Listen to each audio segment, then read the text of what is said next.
बच्चों हम कक्षा 7 की गणित पाठ्य पुस्तक का अध्ययन कर रहे हैं और हमारा चैप्टर चल रहा है बच्चों अध्याय 15। क्या नाम है बच्चों इसका? ठोस आकारों का चित्रण। बच्चों हमने इसका एक भाग पूरा कर लिया था जिसमें हमने ठोस आकारों के बारे में समझा था कि त्रिविमीय आकृतियां कौन सी है और द्विविमीय आकृतियां कौन सी होती है। आज बच्चों शुरू कर रहे हैं इसका पार्ट 2। आज हम प्रश्नावली 15.1 के सभी प्रश्नों को हल करेंगे। ठीक है बच्चों, तो ध्यान से समझना है सभी प्रश्नों को। सबसे पहले देखो क्वेश्चन नंबर 1। उन जालों को पहचानिए जिनका प्रयोग करके आप घनों को बना सकते हैं। अब बच्चों हमें कुछ जाल दिए हुए हैं, इन जालों को हमें समेटकर घन बनाना है। तो हमें उन जालों को छांटना है जिनसे एक घन बन जाए और जिनसे नहीं बनता उनको अलग रखना है और जिनसे बनेगा उनको अलग लिखना है। तो बच्चों इन जालों के प्रतिरूप काटकर ऐसा करने का प्रयास कीजिए। अब बच्चों अपन है ना कॉपी के पेज को इस प्रकार काट लेंगे और यहाँ इनकी लाइनें बना लेंगे। फिर अगर इनको हम समेट कर देखेंगे ना तो हमारा घन बन रहा है कि नहीं बन रहा हमें पता चल जाएगा। तो बच्चों देखो आकृति एक को जब हम समेटेंगे ना तो हमारा घन नहीं बनेगा। ध्यान से सुनो, जब इस आकृति एक को समेटेंगे ना तो हमारा पूर्ण घन नहीं बनेगा। तो हमारे पहले का आंसर क्या आएगा कि घन नहीं बनेगा। ठीक है बच्चों, इसको देखना, अपनी एक प्रतिरूप काटना है इसका कागज से और फिर उसको ट्राई करके देखोगे ना तो इससे घन नहीं बनेगा। ठीक है बच्चों, समझ में आ गया सभी के। अब देखो दूसरा, ये जो आकृति दी हुई है इसको अगर हम काट कर घन बनाने की कोशिश करेंगे तो बच्चों इस आकृति से हमारा पूर्ण घन बन जाएगा। सभी किनारे और सभी फलक आपस में जुड़ जाएंगे, सभी शीर्ष भी जुड़ जाएंगे और पूर्ण घन बनकर सामने आ जाएगा। तो बच्चों इस आकृति से घन बनेगा। ठीक है बच्चों, तो 2 नंबर आकृति से हमारा घन बन जाएगा। अब देखो आगे 3 नंबर आकृति। ये जो आकृति दी हुई है इस आकृति को अब काट कर घन बनाने की कोशिश करेंगे तो बच्चों 3 नंबर आकृति से भी हमारा घन बन जाएगा। ठीक है बच्चों, तो हम लिखेंगे घन बन जाएगा। ठीक है, समझ में आ रहा है सभी के बच्चों। इनको खुद से ट्राई करना है, ऐसी आकृति हमें काटनी है और इनकी जो लाइन दी हुई है ना इस हिसाब से इनको मोड़ मोड़ के पूरा घन बनाना है।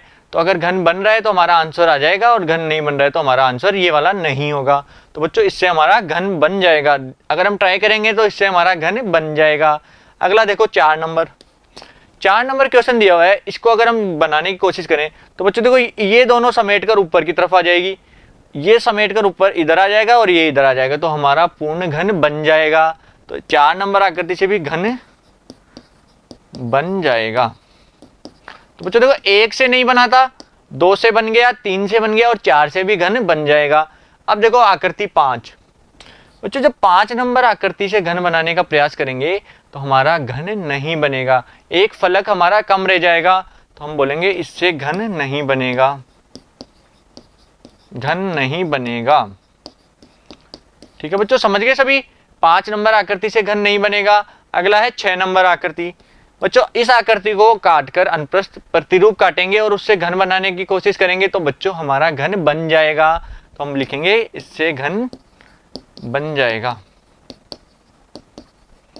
तो बच्चों क्वेश्चन नंबर 1 में कितने डायग्राम दिए हुए थे? 6 डायग्राम, जिसमें पहले से नहीं बनेगा, दूसरे से बन जाएगा, तीसरे से भी बन जाएगा, चौथे से भी बन जाएगा, 5वें से नहीं बनेगा लेकिन 6ठे डायग्राम से भी हमारा घन बन जाएगा। तो पहला क्वेश्चन समझ में आ गया सभी के, इसको उतार लेना अपनी कॉपी के अंदर। अब देखो आगे क्वेश्चन नंबर 2।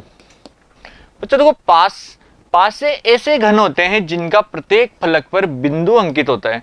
बच्चों हम जब खेल खेलते हैं ना सांप सीढ़ी का या कुछ, तो हमें एक पासा मिलता है, उस पासे पर बिंदु अंकित होते हैं 1 से लेकर 6 तक के। ठीक है बच्चों, तो एक पासे के सम्मुख फलकों पर अंकित बिंदुओं की संख्याओं का योग सदैव 7 होता है। अब बच्चों उस पासे को ध्यान से देखना, उसके जिस तरफ 1 है ना उसके विपरीत यानी उल्टी तरफ हमेशा 6 दिखेगा।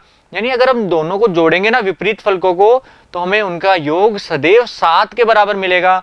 जैसे बच्चों देखो एक पासा है, इस पासे पे ऊपर की तरफ 6 है तो नीचे 1 होगा, इधर 4 है तो इधर 3 होगा और सामने की तरफ 5 है तो पीछे की तरफ कितना हो जाएगा बच्चों? 2 आ जाएगा। क्योंकि आमने सामने के जो सम्मुख फलक है उनका योग सदैव 7 के बराबर होता है। ठीक है बच्चों, समझ गए सभी।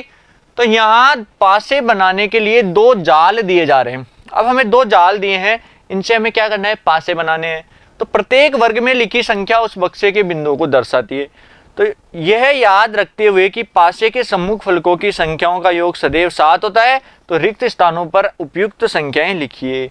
तो बच्चों हमें इनके अंदर जो रिक्त स्थान है इनके ऊपर संख्याएं लिखनी है। अब बच्चों हमें पता है इनसे हमें घन बनाना है, तो घन बन जाएगा।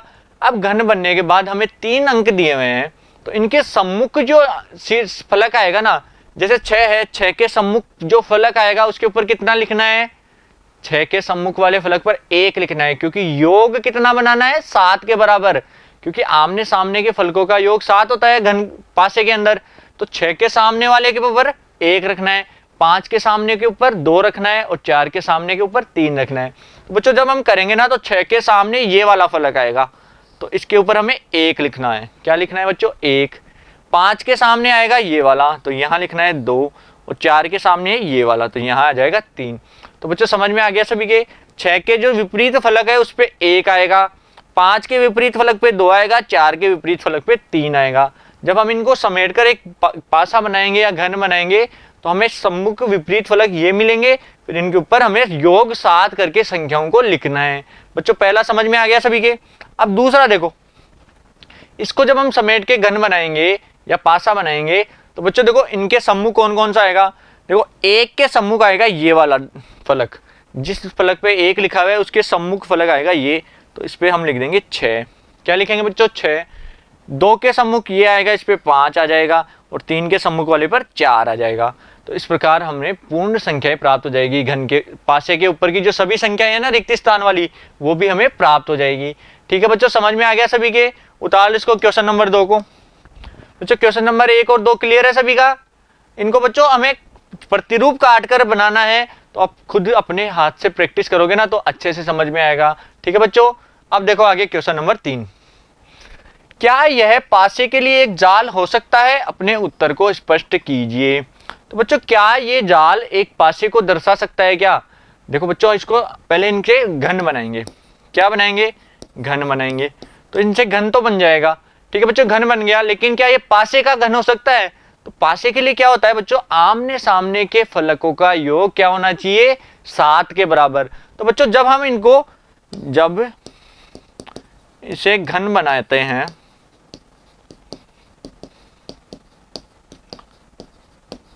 तब बच्चों देखो 4 के सामने क्या आ जाएगा, 1। तब 4 के सामने 1 आएगा, लेकिन बच्चों 4 और 1 का योग क्या 7 होता है। 4 + 1 नॉट इक्वल टू 7, अतः ये जाल पासे को नहीं दर्शाएगा, पासे के लिए नहीं होगा। तो बच्चों इससे घन तो बन जाएगा, लेकिन ये पासे का घन नहीं बनेगा, क्योंकि पासे के लिए आमने सामने फलकों का योग 7 के बराबर होना चाहिए। लेकिन ये 4 के सामने 1 आ जाएगा, 6 के सामने 3, तो बच्चों देखो 6 और 3 भी 9 होते हैं, 7 के बराबर नहीं होते ना, इसलिए ये कभी भी पासे का घन नहीं बनेगा। ठीक है बच्चों, क्वेश्चन नंबर 3 समझ में आ गया सभी के। उतार लो इसको कॉपी के अंदर। बहुत सिंपल क्वेश्चन है बच्चों सारे ही। आगे देखो क्वेश्चन नंबर 4। यहाँ एक घन बनाने के लिए एक अधूरा जाल दिया गया है। अब बच्चों एक जाल है जिसमें 3 बॉक्स तो हमें दिए हुए हैं। देखो 1 2 3 बॉक्स हमें दिए हुए हैं, बाकी के जाल के लिए बॉक्स हमें खुद बनाने हैं। तो बच्चों इसको कम से कम 2 विभिन्न विधियों से पूरा कीजिए। याद रखिए कि घन के 6 फलक होते हैं। बच्चों घन के अंदर कितने फलक होते हैं, 6। 3 हमें दिए हुए हैं, 3 और बनाने हैं। अब बच्चों यहाँ इस जाल में कितने फलक दिए हुए हैं, 3 फलक, तो 2 पृथक पृथक चित्र दीजिए। कार्य को सरल बनाने के लिए आप वर्गांकित कागज का प्रयोग कर सकते हैं। अब बच्चों हमें इसके 3 फलक और बनाने हैं जिससे घन बन जाए। तो सबसे पहले देखो इसका नंबर 1 चित्र बनाते हैं। तो हमें 3 कौन कौन से दिए हुए हैं, 1 2 3, ये 3 हमें दिए हुए हैं। प्रत्येक का कितना है, 6, विमा कितनी है, 6। अब हमें 3 और बनाने हैं जिससे घन बन जाए। तो बच्चों देखो हम एक तो बनाएंगे, ये एक यहां बन गया, एक यहां बनाएंगे और एक यहां बनाएंगे। तो इस प्रकार हमारी ये आकृति पूरी हो जाएगी। अब बच्चों इससे अगर हम घन बनाने की कोशिश करेंगे तो हमारा घन बन जाएगा। तो देखो 1 2 3, इनको नाम दे दे बच्चों, 1 2 3। तो हमारे जो 1 2 3 नंबर के हैं ये तो ये हैं, और 4 5 और 6 ये 3 फलक हमने एक्स्ट्रा और बना दिए जिससे हमारा पूर्ण घन बन जाए। अब बच्चों हमें अलग अलग दो पृथक पृथक चित्र बनाने हैं, तो एक चित्र तो हमारा ये हो जाएगा। अब दूसरा देखो, सबसे पहले इन तीनों को बना ले, 1 2 3, ये 3 तो हमें दिए हुए हैं 1 2 3 नंबर के। अब बच्चों हमें 3 और बनाने हैं, तो 3 और कैसे बनाएंगे, तो बच्चों देखो एक तो ऊपर की तरफ बन जाएगा, ये तो हो गया 4 नंबर, एक नीचे 5 और एक इधर 6 नंबर। तो अगर इससे भी अगर घन बनाने का प्रयास करेंगे तो हमारा घन बन जाएगा। तो बच्चों एक डायग्राम तो ये हो गया, एक डायग्राम ये हो गया। तो इन दोनों चित्रों से इनका उपयोग करते हुए हमने ये दोनों चित्र बनाए और इससे हमारा घन पूर्ण बन जाएगा। ठीक है बच्चों, समझ में आ गया सभी के? उतार लो ये दोनों डायग्राम भी। ठीक है बच्चों, क्वेश्चन नंबर 4 क्लियर है सभी का? अब देखो आगे क्वेश्चन नंबर 5। क्वेश्चन नंबर 5 क्या दिया हुआ है, जालों को उपयुक्त ठोसों से मिलान कीजिए। अब बच्चों देखो इधर तो जाल दिए हुए हैं और इधर ठोस आकृतियां हैं, तो इनको मिलान करना है। तो बच्चों देखो इस जाल से, ये जाल है, इस जाल को जब समेटेंगे तो कौन सी आकृति बनेगी? देखो बच्चों नीचे तो वर्ग है, तो नीचे तो वर्ग आ जाएगा, और जब इनको ऊपर की तरफ समेटेंगे ना तो इस प्रकार की एक आकृति प्राप्त होगी। तो 1 नंबर के सम्मुख कौन सी आकृति आएगी? डी वाली। तो 1 और डी मिल जाएंगे, इनको मिलान करना है, तो 1 का मिलान हो जाएगा डी से। ठीक है बच्चों, समझ में आ गया सभी के? दूसरा देखो, ये किसकी आकृति है? अब बच्चों इसमें फलक दिए हुए हैं, कितने हैं?